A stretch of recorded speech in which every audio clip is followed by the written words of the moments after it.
मैं पूछना चाहती हूँ, संसद में जब लोकपाल के ऊपर चर्चा चल रही थी तब आप सो क्यों गए थे? बताइए। सोने का मेरा भाषण नहीं सुनी? सर उससे पहले आप सोए थे। भाषण देने के बाद अब बता रहे हैं बेटी सुन, और उसमें सोते नहीं, आंख बंद करके मनन करता हूँ मैं।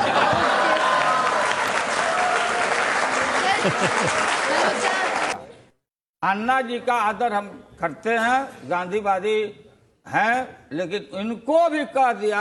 आप कह रहे हैं आदर करते हैं, जब वो अनशन कर रहे थे तो आपने उनका बहुत मजाक उड़ाया कि ये कोई मजाक नहीं। एक फिर हमको बदनाम करने के लिए बात, हमने ये कहा कि 73 साल का बुजुर्ग आदमी, अभी ना ठंडा के डर से बंबई चले गए थे वो, यहाँ सर्दी है, कारण क्या था वहां जाने का? तो सर्दी है, ठीक है। इसलिए मैंने पार्लियामेंट में कहा कि हम ऑल इंडिया अन्ना स्वास्थ्य बचाओ संघर्ष समिति हम बनाएंगे। अन्ना जी को रखना बहुत जरूरी है, उनका स्वास्थ्य का ख्याल हम लोग को करना। उनका स्वास्थ्य बहुत अच्छा, आपने देखा नहीं था राजघाट पर कितना तेज दौड़े थे वो? वही इसीलिए ना मैं बता रहा हूं कि उनको ऐसा अमूल धरोहर हम लोग को नहीं मिलेंगे। मान लीजिए कि कल नौजवानों को हम लोग को आमरण अनशन करना है, तो हमने वही पार्लियामेंट में कहा था कि हम लोग को सीखना चाहिए कि 73 साल का वो बुजुर्ग आदमी कैसे इतना लंबा 13 दिन तक आमरण अनशन किए, और हम लोग को कल जरूरत पड़ेगा तो सीखना चाहिए। और उसी अनशन में उठ के टनाटन बोल भी रहे हैं, आवाज भी दे रहे हैं, शक्ति है। तो हम लोग को देश के नौजवान भावी पीढ़ी के लोगों को सीखना चाहिए। अब दे दिया कि लालू यादव बोल दिया, मजाक कर दिया। नहीं, उन्होंने कहा कि ये ब्रह्मचर्य की ताकत है, वो शादी नहीं किया इसलिए उनकी ये ताकत है। और उन्होंने ये भी कहा कि जिन लोगों के 10-12 बच्चे हैं वो कैसे बताएंगे इस बात को? ठीक है, 12 बच्चे 11 बच्चे जो भी बच्चे, एक आते हैं अपने भाग से। और इसके बाद हमको ब्रह्मचारियों के विषय में खूब जानकारी है, ब्रह्मचारी। लेकिन मैं किन्हीं का नाम लेना नहीं चाहता। बहुत सारे लोग लाचारी ब्रह्मचारी हो जाते हैं, बहुत सारे लोग। हम किसी का नाम नहीं ले रहे हैं। फिर मैं बार बार लाचारी ब्रह्मचारी को मैं देखता हूं तो मुझे मुस्कान आता है। जी, बाबा रामदेव ने काले धन के खिलाफ लड़ाई शुरू की और आपने उनके खिलाफ मोर्चा शुरू कर दिया। रामदेव स्वामी नहीं है, एक अच्छा ट्रेनर हो सकते हैं, पीटी कराने वाला, जैसे एनसीसी में आदमी होता है, और सेना में भी होता, सुबह में उठ के पीटी कराओ, कूद फान करो। और ये जब देखा बहुत सारे रोगी, बीमारियां लोग, शुगर के बीमार लोग जिनका फेफड़ा खराब हो रहा है, तो रामदेव जी से हमको तकलीफ ये हुआ इस बात का, फिर भी फ़ोन करके समझा दिया कि इनका मन टूटे नहीं। मैंने ये कहा कि भाई आप जो आह्वान किए थे रामलीला मैदान में कि देश भर के सब रोगी लोग आए, सब तरह के लोग आए, कि इस बार साष्टांग योग होगा रामलीला मैदान में। जो झंझट लेके सब आए, देखा होगा सब लोगों ने। और जब पुलिस गई तो आपने कुदान योग क्यों कर दिया, ये मैंने कहा। और फिर इसमें लड़की का वस्त्र पहन करके जल्दी से घसक जाना है। इसमें रामदेव जी का स्तर गिरा। अगर वो गिरफ्तारी दे देते तो शायद अन्ना हजारी और इनका जो टीम है और जो लोग हैं, जो पाइपलाइन में सब लोग लगे हुए हैं, तो उनको अवसर उनको नहीं। पूछा था लालू जी मैंने कि आप ये महिलाओं के वस्त्र पहन के क्यों कूद के भागे, तो उन्होंने कहा कि पुलिस उनको जान से मार देती अगर वो भागते नहीं तो। जान से कैसे मार देता, हम लोग नहीं थे क्या यहाँ? का बात करता उस पक्ष में खड़े आपने देखा होगा ना कि पुलिस तो अभी जा ही रही है कि अब बंद किया जाए या जो भी हो, गलत किया सही किया। लेकिन एक जमाने में तो आप भी रामदेव बाबा के साथ बैठ के अनुलोम विलोम, सांस ऊपर नीचे करते थे। हम देखा है उनके बिजनेस में, उनके काम में कोई हस्तक्षेप हम करना नहीं चाहते हैं, लेकिन ये भी हमने देखा है कि दुनिया थक गई है। अभी तक कैंसर का इलाज कितना पैसा खर्चा हो गया। रामदेव जी के सेंटर पर मैं कई एक बार गया, उसमें देखा भाई बोलो कितना आदमी को कैंसर ठीक हुआ, उसमें 10 आदमी मिलता, 5 आदमी खड़ा हो गया। अरे बाबा, तो ठीक है अपना प्रचार करिए, अपना रोजी रोटी चलाइए, एक्सरसाइज करिए, उससे हमको कोई कमाना नहीं। राम जी वो कह रहे हैं कि जिन लोगों का काला धन विदेशों में है उस धन को राष्ट्रीय संपत्ति डिक्लेयर कर दिया जाए। किनका कहना है, उनसे पहले हम लोग कह चुके हैं। 17 दिन तक हाउस को स्टॉल किया था, देश को मालूम है, इस लोकसभा को। जिसका भी काला धन है, पीला धन है, नीला धन है। हमने अन्ना हजारी जी को भी बुलाया, हमसे भी मिलने आए थे उनके टीम के लोग।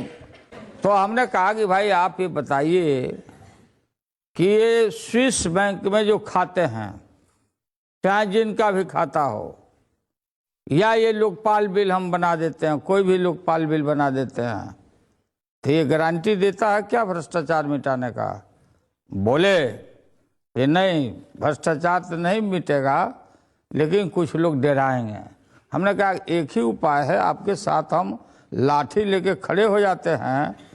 जिनका भी काला धन, पीला धन, नीला धन, बैंक में खाता, farm houses, apartment, bank account, एक ही उपाय है भ्रष्टाचार मिटाने का, सबको निकालने का, कि आप यह सरकार पर दबाव डालिए, जब आपको सरकार से दोस्ती हुई है तो, कि सारे लोगों के संपत्ति को सरकार कानून बना के टेक ओवर करे और रिडिस्ट्रीब्यूट करे।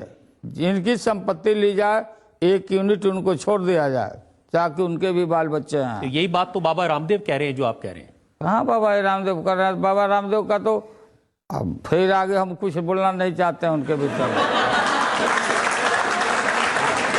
ज़्यादा नहीं बोलना चाहते। अब वो जानते होंगे उनको कहाँ कहाँ फंसाया, कहाँ वो कांग्रेस पार्टी के लोग क्या इनकम टैक्स किया है। एयरपोर्ट पर लेने के लिए 5-5 मंत्री गए थे, रेड कारपेट बिछाया उनके लिए, रामदेव जी के लिए। हम कहीं कौन चीज हो रहा है भाई। विदेशों में जो भारत का काला धन है, उनका कहना है कि 400 लाख करोड़ रुपया बाहर के बैंकों में है, और पिछले 2011 में कैंपेन किया। भाई, मैंने इस सवाल को उठाया था इस बार फिर पार्लियामेंट में। एक पार्टी, बीजेपी के पार्टी का राज्यसभा का मेंबर है, मैं नाम नहीं लेना चाहता हूं, हवा में लहराया। सारे लोग का, बहुत सारे लोग अपने पार्टी का छोड़ करके और लहराया कि इन नेताओं का स्विस बैंक में इतना इतना है। मेरे विषय में लिखा कि लालू यादव का 30,000 करोड़, 30,000 हमारा। तो हम तिमतिमाए क्या, चल के सेंट्रल हॉल में इनका बुखार छोड़ा है, जाके कहा चल हमको हमारा पैसा दिवाओ, कमे दिवाओ। तो फिर हमारा दूसरा MP रोक दिया कि नहीं, हम मत कुछ बोलिए। तो गए तो वहाँ बोला कि नहीं नहीं नहीं, हम आपका, हम बोले भी नहीं थे, तो उस समझ गया कि क्या बात है। इस बात प्रणब मुखर्जी जी जो बोल रहे थे, मैंने पूछा पॉइंटेड कि बताओ कि देश के इतना तो आप बता दीजिए कि किस किस नेता का स्विस बैंक में पैसा जमा है, आप बताइए और जिम्मेवारी के साथ बताइए। प्रणब मुखर्जी ने कहा किसी भी नेता और MP का खाता स्विस बैंक में नहीं है। अरे काट की बात है, बता। आप मानते हैं कि किसी नेता का पैसा बाहर नहीं है? नहीं, तो रामदेव जी इनको अब वो जानते, वो जाने, वो बोल दिए वो।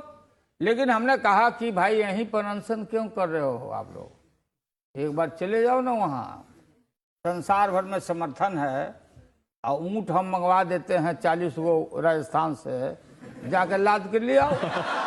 तो मैंने देखा कि जो लोग एक दूसरे पर आरोप लगा रहे हैं, या राजनीति प्रसाद हमारा MP के ऊपर, कि लालू यादव का पार्टी का MP फाड़ दिया, बिल फाड़ दिया, अरे भाई बात समझना चाहिए ना, कहाँ फाड़ दिया, कहाँ बिल फाड़ दिया, कहाँ हमारा MP फाड़ दिया? सबके सामने देखा सब। आप बताते हैं ना, आपको बता समझ सुनिए ना पहले आप भी बढ़िया से देखिए, बढ़िया से देखिए या फिर विजुअल निकाल के देखिए या सबको बताइए। कल राज्यसभा में जो आप बोल रहे हैं कि बिल फाड़ दिया, बिल तो ऑलरेडी टेबल्ड था, पहले ही से टेबल्ड है। बिल फाड़ा जाता है तब जहां इनिशियल पेश करता है वहां अगर कोई जाता तब। आप देखे होंगे कि कब ये कागज एक आध फटा है मैं फाड़ने का। क्या फाड़ा फिर? अरे जो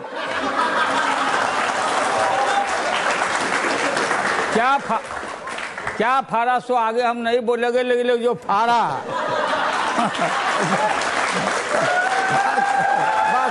अच्छा ये बताइए, बीजेपी वालों का तो कहना है कि आपने इसलिए अब हंगामा करवाया क्योंकि आप कांग्रेस के इशारे पर काम कर रहे थे। हम भ्रष्टाचार के आंदोलन के खिलाफ लोकनायक जयप्रकाश नारायण जी के आंदोलन के कोख से हम पैदा लिया है। मीसा में हम डिटेन थे, 1 साल तक हम डिटेन थे, लॉन्गेस्ट थे। बाकी तो RSS के लोग और बीजेपी के बहुत सारे पकड़ाए थे नेता, पुलिस जाके पकड़ी थी, माफी मांग मांग करके जेल से सब निकले थे। जयप्रकाश जी ने कहा था, मित्रों जेल भरो, जेल से स्वराज मिला है, जेल से अंग्रेज मिला है, भागा है यहाँ से भागा है। और मैंने भाषण किया यहाँ लोकसभा में कि मेरा जन्म 48 में हुआ और मेरे डर से पहले ही अंग्रेज 47 में गायब हो गए। कह रहे हैं कि लोकपाल आने से भ्रष्टाचार नहीं मिटेगा, तो भ्रष्टाचार मिटाने के लिए क्या करें? भ्रष्टाचार है, मैं मानता हूं, भ्रष्टाचार मिटना चाहिए, मानता हूं, इसमें कोई विरोध नहीं है। लेकिन भ्रष्टाचार कैसे सब जगह से मिटेगा, नेताओं से, ब्यूरोक्रेट से और भी जो लोग हैं सब जगह से कैसे भ्रष्टाचार मिटेगा? उसके लिए आनंद फानन अनशन कर देंगे, प्रदर्शन कर देंगे, वैसे नहीं होता है। अरे भाई बहस करिए, सब लोगों से बात करिए। हम लोग बुलाए भी थे सिविल सोसाइटी में, अब हम अस्थायी समिति में थे तो बोला लालू यादव फिर उसमें है। अरे हम क्या बीमारी है? बोला चारा खा गए, हम चारा खा गए, चारा हम खाए हैं। कई साल तक ये आरोप लगा कि लालू यादव ने चारा खा लिया। पार्लियामेंट में लोगों ने कहा आपको जेल जाना पड़ा, मुख्यमंत्री पद छोड़ना पड़ा। CBI फेल टू प्रूव, देश में CBI लड़ते रह गया और सारा हमारा जो 40 लाख का चल अचल संपत्ति था, हमारा source of income, supreme court तक लड़ा और सुप्रीम कोर्ट से हम जीते। रखा गया। अगर लेखा जोखा लें तो साल के मिडिल में अन्ना हजारे बड़े हीरो बनकर उभरे। जगह जगह नौजवान तिरंगा झंडा लेके वंदे मातरम का नारा लगाते उनके साथ आ गए। लेकिन अन्ना जी को कैसे बोले कि हीरो हो गए? अब ये हीरो कहने का मतलब आपका है, ये कहना चाहते हैं कि लोकपाल बिल पास हुआ।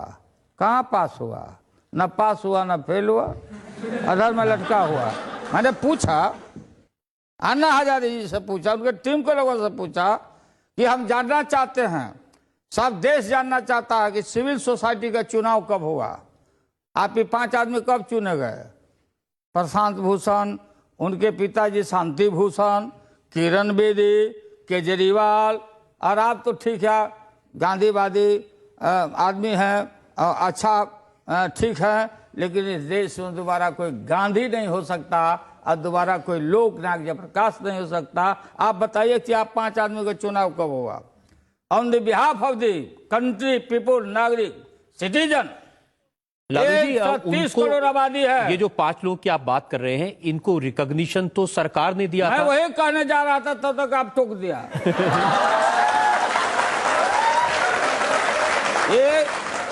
ये सारा काम सरकार ने किया। अगर ये 2011 का साल देखें तो जितने कुंवारे हैं, अन्ना हजारे, स्वामी रामदेव, राहुल गांधी, यही सब लोग हीरो बने रहे। ना अटल बिहारी वाजपेयी। लेकिन आपको नहीं लगा ये जो 2011 था, ये ऐसे लोगों का जमाना था जिन्होंने शादी नहीं की? शादी नहीं की, अब शादी अन्ना जी हैं, स्वामी रामदेव हैं। रामदेव जी को फिर उसमें जोड़े आप। ये पहले होता था बाल विवाह, देखो बाल विवाह, नौजवान लोगों 13 साल 12 साल में शादी हो जाते थे। सिंदूरदान भी कर रहा दूल्हा तो पता नहीं कि कहाँ सिंदूरदान कर रहा है।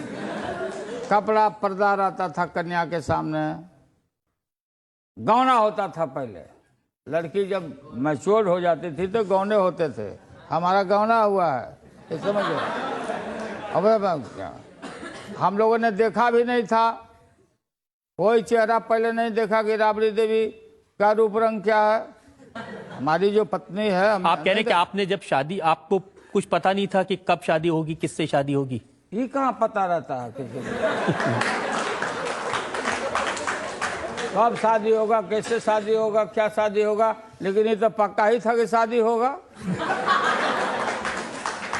और रीति रिवाज जो हमारा संस्कृति है उसके अनुसार हम शादी किया। करना चाहिए भी लोगों को। अब बाकी आगे हम नहीं बोलेंगे, अब तो बहुत सारा विकृति आ गई है। इतना आदमी पूछोगे, ये सब लोग हैं। आप फर्स्ट रो में। हाँ।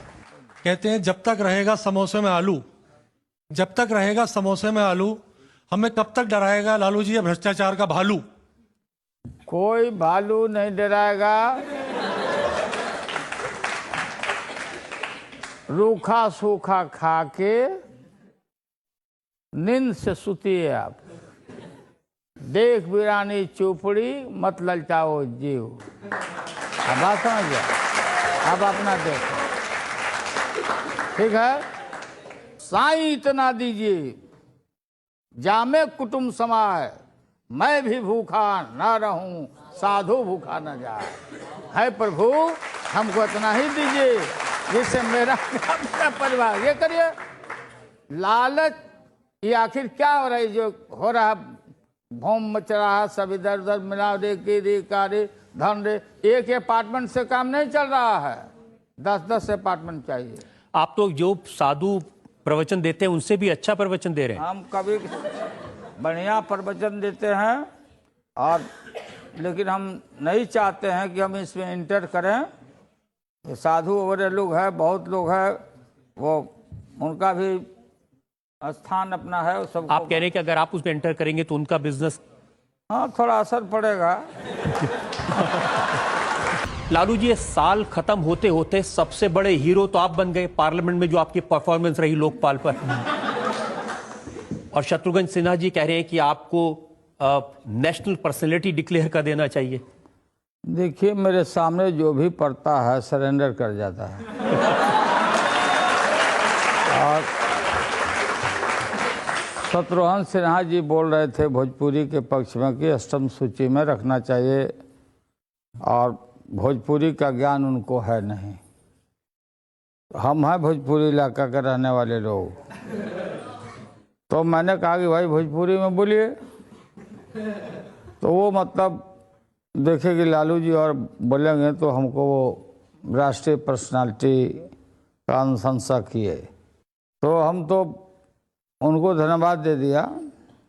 और दूसरा सवाल आपने पूछा कि लोकपाल के विषय में आप जानना चाहते हैं। लोकपाल, देखिए जनता को ये लगता है कि अगर लोकपाल बिल पास नहीं हो पाया तो लालू यादव की वजह से।